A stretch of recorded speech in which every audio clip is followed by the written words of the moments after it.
Ravi de vous retrouver sur Arte pour ce nouveau numéro du Dessous des cartes. Aujourd'hui, nous allons partir d'une photo difficile. L'une de ces photos qui réveille les consciences, les mauvaises consciences. Elle s'appelle Saïda Baghili. Elle a 18 ans. Elle est le visage de la famine au Yémen. Les traits décharnés de Saïda ont fait le tour du monde à l'automne 2016 et la une du Times notamment. Le Yémen ou la guerre oubliée comme tant d'autres conflits qui génèrent autant de crises alimentaires. Même si nous allons le voir dans cette émission, plusieurs facteurs s'entremêlent toujours lorsque l'on parle de situation de famine, avec toujours bien sûr cette question, comment peut-on encore mourir de faim au XXIe siècle? La faim est très inégalement répartie dans le monde. Regardez cette carte de la faim établie par la FAO, l'Organisation des Nations Unies pour l'alimentation, en 2015. On voit les pays où la sous-alimentation touche plus de 5% des habitants, comme en Chine par exemple, plus de 15% de la population, comme en Inde, plus du quart de la population en Afghanistan, au Yémen ou à Madagascar, entre autres, et enfin, les 5 pays où plus de 35% de la population souffre de la faim, en Haïti, en Corée du Nord, en République centrafricaine, en Namibie et en Zambie. Les causes de la faim sont complexes, avec des facteurs politiques, économiques et climatiques qui s'enchevêtrent étroitement, on y reviendra. Avoir faim ou être sous-alimenté, c'est selon la FAO, ne pas disposer du minimum de 2100 calories par jour. Au total, près de 800 millions de personnes sur 7 milliards et demi d'habitants de la Terre souffraient encore de la faim en 2016, soit environ un être humain sur 10.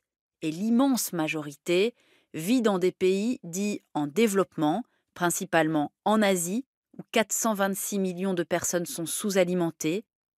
L'Asie du Sud est particulièrement touchée. Un habitant sur 7 environ souffre de la faim dans la région. Et puis en Afrique, 224 millions de personnes sont frappées par la faim. L'Afrique subsaharienne est la région du monde qui connaît le plus fort pourcentage de personnes en manque de nourriture. Près d'un habitant sur 4 n'y mange pas à sa faim. À l'échelle planétaire, la faim a pourtant beaucoup reculé depuis une vingtaine d'années, principalement en raison du développement de la Chine et aussi de l'Asie du Sud-Est. Le nombre de personnes touchées par la faim a baissé de 18,6% de la population mondiale au début des années 90 à 11% environ en 2016. Et pourtant, dans la même période, la population mondiale est passée de 5,3 milliards à plus de 7 milliards et demi. Alors à présent, on va essayer de comprendre les mécanismes à l'œuvre. La pauvreté et le sous-développement sont le terreau dans lequel s'enracine la malnutrition, premier stade dans l'échelle de la faim. En mars 2017, les 37 pays que vous voyez sur cette carte avaient besoin d'une aide alimentaire extérieure. À ce stade plus avancé, on parle d'insécurité alimentaire. C'est-à-dire que les habitants n'ont plus un accès physique ou économique à la nourriture en quantité et en qualité suffisante. Plus que l'insuffisance de la production alimentaire mondiale, c'est bien cet accès à la nourriture qui fait problème aujourd'hui. Comment l'expliquer? Eh bien, les causes sont multiples, mais on peut en retenir 3 essentielles. Le dérèglement climatique, notamment la sécheresse et les inondations, entraînent des pénuries locales. Les prix trop élevés par rapport au pouvoir d'achat des habitants qui rendent les produits inaccessibles, et enfin, les conflits armés qui désorganisent la production et l'accès au marché. Le facteur climatique, la cherté des produits alimentaires et la guerre se combinent et s'aggravent mutuellement dans toute crise alimentaire d'importance. Alors comment passe-t-on de la faim à ce qu'on nomme précisément famine? Voici la situation d'une partie de l'Afrique et du Yémen début 2017. Les couleurs que vous voyez correspondent à ce que les spécialistes appellent Integrated Food Security Phase Classification ou IPC. C'est un outil pour mesurer les degrés de la sécurité alimentaire. En vert, la situation alimentaire est normale. En orange, c'est la crise. La couleur rouge indique l'urgence alimentaire. En marron, c'est la famine, la pire forme de la faim. Les populations ne peuvent plus se nourrir. Elles manquent aussi d'eau. La mortalité est très élevée, notamment chez les enfants. Début 2017, 50 millions de personnes environ avaient besoin d'aide alimentaire d'urgence. dans une vaste région qui va du nord-est du Nigeria au Yémen, la République centrafricaine, la Somalie et le Yémen se sont trouvés en état d'urgence alimentaire, tandis que la famine proprement dite était déclarée au nord-est du Nigeria, dans l'état du Borno, et au Soudan du Sud. Alors, comment expliquer cette situation? D'abord, tous ces pays connaissent des conflits armés, souvent depuis de longues années. Selon le rapport mondial sur les crises alimentaires de 2017, les guerres sont en effet un facteur majeur dans 9 des 10 pires crises humanitaires de la planète. Au Soudan du Sud, par exemple, la guerre civile dure depuis 3 ans et s'est progressivement étendue sur tout le territoire. Les paysans abandonnent leurs terres et fuient en masse dans les pays voisins. Au nord-est du Nigeria également, les combats entre la secte Boko Haram et l'armée ont fait au moins 20 000 morts civiles depuis 2009. On comptait environ 4 millions de personnes déplacées et réfugiées au printemps 2017. Le Yémen, enfin, est déchiré par la guerre, depuis qu'une coalition menée par l'Arabie saoudite a lancé en mars 2015 une campagne de bombardement contre les rebelles houthis.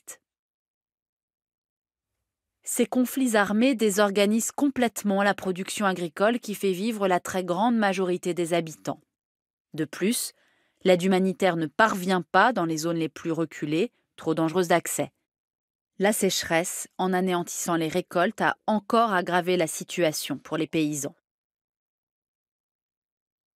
Vous voyez sur la carte les zones où en 2016, les pluies ont été inférieures de 30% par rapport à la période 2012-2015. On voit qu'au Soudan du Sud et surtout en Somalie, le manque de pluie se combine avec les combats pour amplifier le désastre.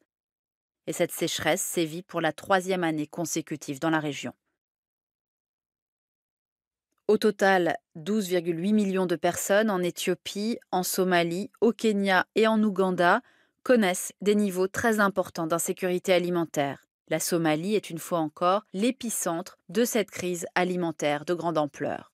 Entre 2010 et 2012, la famine causée par la sécheresse et la guerre avait déjà tué plus de 250 000 personnes, dont la moitié d'enfants. Mi-2017, l'absence de récolte et les pertes de bétail ont fait fuir des centaines de milliers de paysans vers les villes et les camps de déplacés.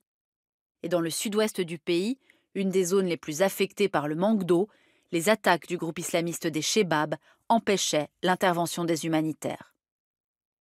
Alors l'Afrique a connu des famines historiques qui ont marqué les mémoires, notamment au Sahel entre 1968 et 1972 et en Éthiopie au milieu des années 80, 1 million de morts à chaque fois. Mais on sait moins que depuis les années 1990, selon la FAO, le nombre de crises alimentaires sur le continent africain a doublé et depuis 25 ans, ces crises plus nombreuses sont aussi plus longues que par le passé. Alors pourquoi? Eh bien parce que pendant cette période, de nombreux pays africains ont progressivement libéralisé leur secteur agricole. Les prix des matières premières agricoles, désormais fixés sur les marchés mondiaux, sont volatiles et sujets à des phénomènes de spéculation. En 2007-2008, la hausse des prix des céréales a ainsi entraîné des émeutes de la faim sur le continent. Les politiques dites d'ajustement structurel imposées par le Fonds monétaire international et la Banque mondiale ont également réduit les capacités des États africains à soutenir leur agriculture. On voit sur ce graphique que la part des dépenses agricoles dans le budget a fortement diminué. Elle représentait environ 4% du budget en moyenne en 2010, très loin de l'objectif de 10% fixé par les Nations Unies dans le cadre des objectifs du millénaire pour le développement.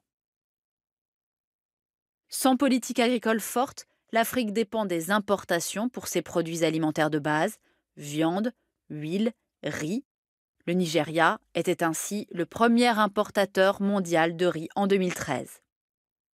L'ouverture des achats de terres aux étrangers, toujours sous influence des bailleurs de fonds internationaux, a également fragilisé la paysannerie africaine. Dans les pays en vert foncé sur la carte, ces achats fonciers ont dépassé le million d'hectares. En Éthiopie, par exemple, des acheteurs indiens investissent dans d'immenses plantations intensives de roses. Et comme partout sur le continent africain, des multinationales se sont lancées dans la production à grande échelle d'agrocarburants au détriment des cultures vivrières.